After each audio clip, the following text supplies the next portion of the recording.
Shri insight of ടാരോട്ടിലേക്ക് എല്ലാവർക്കും സ്വാഗതം. നമുക്ക് ഇന്നൊരു റിലേഷൻഷിപ്പ് റീഡിംഗ് എടുത്ത് നോക്കാം. ഇത് ജനറൽ റീഡിംഗ് ആയതുകൊണ്ട് എല്ലാവർക്കും റെസനേറ്റ് ആവില്ല. റെസനേറ്റ് ആവുന്നവരെടുക്കുക, അല്ലാത്തവർ വിട്ടേക്കുക. ടൈംലെസ് ആണ്, അതുകൊണ്ട് എല്ലാവർക്കും നിങ്ങളുടെ കൈകളിൽ എപ്പോൾ ആണ് എത്തുന്നത് അപ്പോൾ മുതൽ നിങ്ങൾക്കിത് വാലിഡ് ആകുന്നതുകൊണ്ട് മെയിൽ ഓർ ഫീമെയിൽ എല്ലാവർക്കും കാണാം. നമ്മളുടെ channel like, comment, share, hype and subscribe ചെയ്യാത്ത ആൾക്കാർ അതും ചെയ്യണം. അപ്പോൾ നമുക്ക് റീഡിങ്ങിലേക്ക് കിടക്കാം. നമ്മളുടെ റീഡിങ്ങിൽ കിട്ടുന്നതിനനുസരിച്ച് നിങ്ങളോട് ഞാൻ അതിനെക്കുറിച്ച് വിശദമായി പറയുന്നതാണ് കേട്ടോ. ഓക്കെ, അപ്പോൾ നമുക്കിന്ന് ഫസ്റ്റ് കാർഡ് കിട്ടിയിരിക്കുന്നത് ദ മൂൺ എന്ന കാർഡ് ആണ് കിട്ടിയിരിക്കുന്നത്. ദ മൂൺ എന്ന് പറയുമ്പോൾ ഹിഡൻ ആൻഡ് അൺസർട്ടേൺ ലവ് എന്ന് പറയാം. എന്ന് വെച്ചാൽ എല്ലാം ഒരു ഒളിച്ചു വെച്ച് നിഗൂഢമായിട്ട് കാര്യങ്ങൾ നടക്കുന്നു. നിങ്ങളോടൊന്നും പറയുന്നില്ല, അല്ലെങ്കിൽ നിങ്ങൾ ഒന്നും അറിയുന്ന പോലുമില്ല. അത് മാത്രമല്ല, അത് ഒരു തീർച്ചയില്ലാത്ത ബന്ധമാണ്. എന്ന് വെച്ചാൽ സർട്ടൻ ബന്ധവും തീർച്ചയില്ലാത്ത ഒരു ബന്ധമാണ്. അതൊരു നമുക്കതിനെ ഉറപ്പില്ല. എന്ന് വെച്ചാൽ ഒരു ഉറപ്പില്ലാത്ത ബന്ധമാണ്. നിങ്ങൾക്ക് കാരണം വെച്ചാൽ ഒരു കാര്യവും നിങ്ങളോട് പറയുന്നില്ല എന്ന് മാത്രമല്ല, നിങ്ങൾക്ക് അതിനെക്കുറിച്ചൊരു ഉറപ്പില്ല എന്നാണ് നമുക്കിതിൽ നിന്ന് മനസ്സിലാകുന്നത്. പക്ഷേ നിങ്ങൾ ആ സത്യം മനസ്സിലാക്കി എന്ന് നമുക്കിവിടെ കാണുന്നത് ടവർ. നിങ്ങൾ ആ സത്യം മനസ്സിലാക്കി, ഇവിടെ ഒരു തേർഡ് പാർട്ടി ഉണ്ട് എന്ന് മനസ്സിലാക്കി. ഈ ബന്ധം എന്തുകൊണ്ടാണ് എന്നുള്ളത് നിങ്ങൾക്കിപ്പോൾ മനസ്സിലായി. എന്തുകൊണ്ടാണ് എന്നോട് ഇങ്ങനെ ബിഹേവ് ചെയ്യുന്നത്, അതായത് പിന്നെ എന്നോടത്തൊന്നും ഒരു കാര്യവും പറയാതെ എല്ലാം ഒളിച്ച് മറച്ചു പിടിച്ചും കൊണ്ട് ആയിരുന്നു ഇതുവരെ എന്നോട് കാണിച്ചിരുന്നത്. അതെന്തുകൊണ്ടാണെന്ന് നിങ്ങൾക്കിപ്പോൾ മനസ്സിലായി.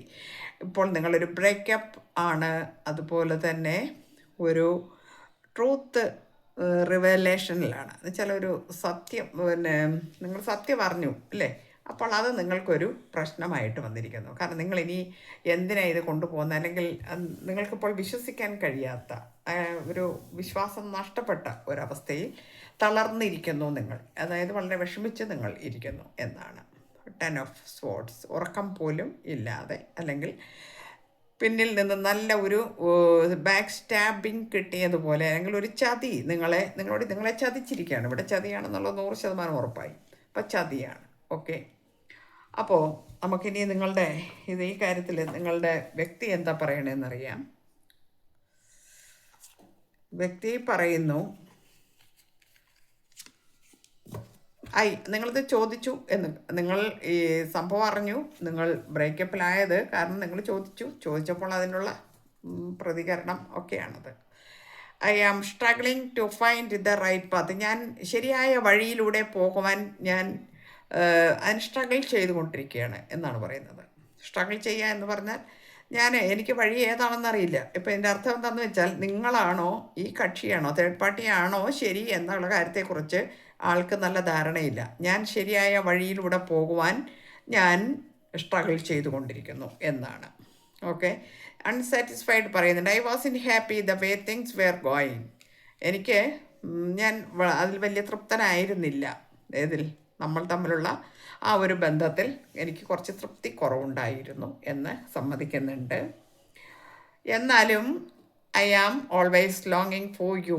എന്നാലും എനിക്ക് നിന്നെ വേണം എന്ന് ആഗ്രഹമുണ്ട്. ഇപ്പോൾ 2 വള്ളത്തിൽ കാല് ഇട്ട് നിൽക്കുന്ന ഒരു വ്യക്തിയാണെന്ന് മനസ്സിലായി. You made me realise my flows.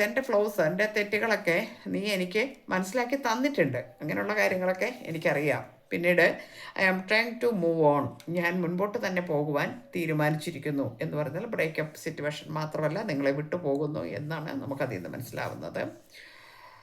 I want you to be a part of my future. എൻ്റെ ഫ്യൂച്ചറിൽ നീ എന്നാലും എനിക്ക് എൻ്റെ ഒരു പാർട്ടാകുമെന്ന് ഞാൻ വിചാരിച്ചു, അല്ലെങ്കിൽ ഞാൻ അങ്ങനെ ആഗ്രഹിച്ചിരുന്നു. പണ്ട് ആഗ്രഹിച്ചിരുന്ന കാര്യമാണ് പറയുന്നത്, ഇപ്പോഴത്തെ കാര്യമല്ല പറയുന്നത്. ഓക്കെ, അവിടെ നിൽക്കട്ടെ. ഇനി നിങ്ങളുടെ ഔട്ട്കം, ഇനി നിങ്ങൾക്ക് എന്താണ് ഡിവൈൻ തരാൻ തീരുമാനിച്ചിരിക്കുന്നത് എന്ന് നമുക്ക് നോക്കാം. 9 ഓഫ് പെൻറ്റക്കിൾസ് എന്ന കാർഡ് റിവേഴ്സായിട്ടാണ് വന്നിരിക്കുന്നത്. അപ്പോൾ ഈ ഉറക്കമെല്ലാം നഷ്ടപ്പെട്ട് നിങ്ങളാകെ ഒരു വല്ലാത്ത പരിതാപകരമായ സ്ഥിതിയിൽ ഇരുന്നിരുന്നു. ഓക്കെ, ആയിരിക്കുമല്ലോ നിങ്ങൾ, അതാണല്ലോ സിറ്റുവേഷൻ നമ്മളുടെ. അപ്പോൾ അങ്ങനെ ഇരുന്ന നിങ്ങൾ അതിൽ നിന്ന് ഒന്ന് എഴുന്നേറ്റു എന്നാണ് കാണുന്നത്. കാരണം വെച്ചാൽ ഇനി അങ്ങനെ ഇരുന്നിട്ട് കാര്യമില്ല, പോകുന്നവരൊക്കെ പൊയ്ക്കോട്ടെ, എനിക്കത് വിഷയമല്ല എന്ന ഒരു അവസ്ഥയിലേക്ക് നിങ്ങൾ എത്തിച്ചേർന്നിരിക്കുന്നു എന്ന് നമുക്കിവിടെ കാർഡ് കിട്ടിയിട്ടുണ്ട്. Son of pentacles. നിങ്ങൾ ഒരുപാട് എഫർട്ട് ഇട്ടിട്ടുണ്ടായിരുന്നു, വളരെയധികം കാത്തിരുന്നു, വളരെയധികം സന്തോഷിച്ചിരുന്നു. തോട്ട്ഫുൾ ആൻഡ് ഒരു പ്രോഗ്രസീവ് ലവിന് വേണ്ടി നിങ്ങൾ ആഗ്രഹിച്ചിരുന്നു, വളരെയധികം ആഗ്രഹിച്ചിരുന്നു. പക്ഷേ നിങ്ങൾക്കത് കിട്ടിയിട്ടില്ല എന്നാണ് നമുക്കിവിടെ മനസ്സിലാവുന്നുണ്ട്. കാരണം അപ്പോഴത്തേക്ക് വേറെ ഒരു തേർഡ് പാർട്ടിയുമായിട്ടുള്ള ഒരു ബന്ധമൊക്കെ വന്ന് അങ്ങനെ പോയി എന്ന് കാണിക്കുന്നുണ്ട്. പോട്ടെ. ഏസ് ഓഫ് കപ്സ് വന്നിട്ടുണ്ട്. On set welcome down. അപ്പോൾ നിങ്ങളുടെ ജീവിതത്തിലേക്ക് ഒരു ന്യൂ കമർ വരുന്നു, അല്ലെങ്കിൽ ഒരു ന്യൂ ലവ് വരുന്നു എന്നാണ്. ഏസ് ഓഫ് കപ്സ് ആണ്. വളരെ ബ്യൂട്ടിഫുൾ ആയിട്ടുള്ള ഒരു നല്ല ബന്ധം നിങ്ങളെ സ്വാഗതം ചെയ്യുന്നു, അല്ലെങ്കിൽ നിങ്ങൾക്ക് വന്നു ചേരുന്നു എന്നാണ് നമുക്കിവിടെ പറയാനുള്ളത്. നെക്സ്റ്റ് കാർഡ് നോക്കട്ടെ. ക്യൂൺ ഓഫ് കപ്സ് വന്നിട്ടുണ്ട്.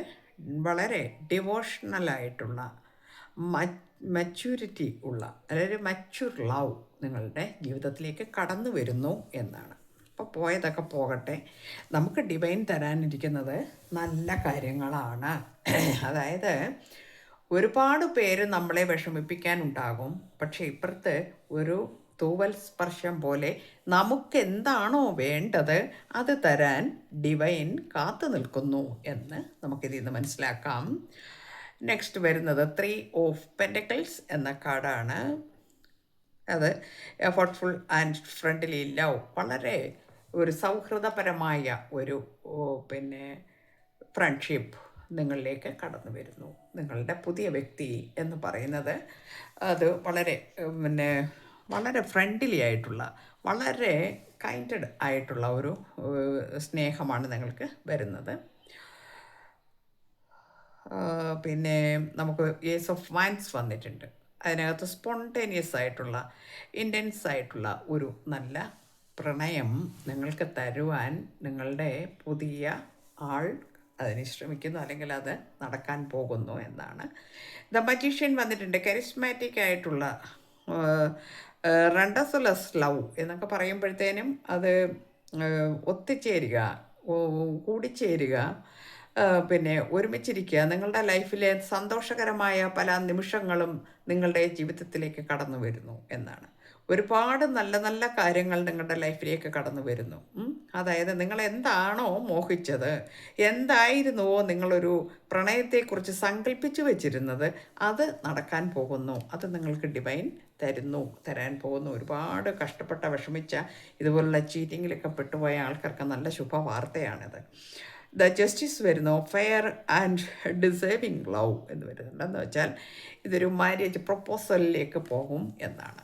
ആ ഒരു ബന്ധം, ഒരു പുതിയ ബന്ധം നിങ്ങളുടെ പ്രൊപ്പോസലിലേക്ക് പോകും എന്നാണ്. ദ സൺ ആണ് വന്നിരിക്കുന്നത്. ലോങ് ടൈം ആയിട്ടുള്ള, ഹാർമണിയസ് ആയിട്ടുള്ള ഒരു ലവ് നിങ്ങളിലേക്ക് കടന്നു വരുന്നു. നമുക്ക് ഇത്രയും കാര്യങ്ങളാണ് ഇന്ന് കിട്ടിയത്. പോരെ, ഇത് മതി. അപ്പോൾ നിങ്ങളുടെ ആദ്യത്തെ നിങ്ങളെ ചീറ്റ് ചെയ്തു പോയ ആ വ്യക്തി നിങ്ങളോട് പറയുന്നുണ്ട്, ഞാൻ നിന്നെ ഇഷ്ടപ്പെടുകയൊക്കെ ചെയ്തിരുന്നു, പക്ഷേ എനിക്ക് സ്നേഹമൊക്കെ ഉണ്ടായിരുന്നു, പക്ഷേ എന്നാലും ഞാൻ അതിൽ അൺസാറ്റിസ്ഫൈഡ് ആയിരുന്നു, ഹാപ്പി ഇല്ലായിരുന്നു, അയാൾക്ക് സന്തോഷം ഉണ്ടായിരുന്നില്ല. അതുപോലെ തന്നെ അയാളുടെ ഒരു ശരിയായ വഴി ഏതാണ് എന്ന് അയാൾ തിരയുകയായിരുന്നു. ഇതൊക്കെയാണ് പറഞ്ഞിരുന്നത്, അല്ലേ? അപ്പം നിങ്ങളോട് ഇഷ്ടക്കുറവുണ്ടായിട്ടൊന്നുമല്ല, എങ്കിലും അയാൾക്ക് മറ്റൊരു വ്യക്തിയെ കണ്ടപ്പോൾ അങ്ങോട്ട് ഇഷ്ടപ്പെട്ടു, അങ്ങോട്ട് പോയി. ഓക്കെ, കുഴപ്പമൊന്നുമില്ല. ഓരോരുത്തർക്ക് വിധിച്ചിരിക്കുന്നതാണ് ഓരോരുത്തർക്ക് കിട്ടുന്നത്. അപ്പോൾ ഇവിടെ നിങ്ങൾക്ക് ഡിവൈൻ അതുകൊണ്ടാണ് നല്ല ഒരു ബന്ധം നിങ്ങളിലേക്ക്, ഒരു പുതിയ ലവ്, ഒരു പുതിയ ബന്ധം, ഒരു ഫ്രണ്ട്ഷിപ്പ് പോലെയുള്ള വളരെ നമ്മൾ വളരെയധികം എല്ലാം ഈക്വലി ഗിവ് ആൻഡ് ടേക്ക്, നമ്മളുടെ ആഗ്രഹത്തിനനുസരിച്ചുള്ള, നമ്മൾ എന്താണോ മനസ്സിൽ കാണുന്നത്, എല്ലാവർക്കും ഓരോ സങ്കല്പങ്ങളുണ്ടാവും ഒരു പ്രണയത്തിൽ, അല്ലെങ്കിൽ ഓരോ ജീവിതത്തെക്കുറിച്ചിട്ടൊക്കെ നല്ല സങ്കല്പങ്ങളുണ്ടായിരിക്കും. ആ സങ്കല്പം പോലൊരാളെ നിങ്ങൾക്ക് ഈശ്വരൻ എത്തിച്ചു തരുന്നു നിങ്ങളുടെ മുൻപിലേക്ക്. അത് വിവാഹത്തിൽ കലാശിക്കും എന്ന് പറയുന്നു. എന്തായാലും നല്ലൊരു റീഡിംഗ് ആണ് നമുക്കിന്ന് കിട്ടിയത്. നിരാശപ്പെട്ടിരിക്കുന്ന ആൾക്കാരൊക്കെ ഒന്ന് ഉയർത്തെഴുന്നേറ്റോളൂ. വളരെ സന്തോഷകരമായ ഒന്നുകിൽ ഇത് സംഭവിച്ചിട്ടുണ്ടാകാം, ഇപ്പോൾ തന്നെ ഇത് സംഭവിച്ചിട്ടുണ്ടാകാം, അല്ലെങ്കിൽ ഇതാ വരാനിരിക്കുന്നു. എന്തായാലും നിങ്ങൾ ഭാഗ്യവാന്മാരാണ്. ഓക്കെ, എല്ലാവർക്കും നല്ലത് വരട്ടെ. Thank you universe.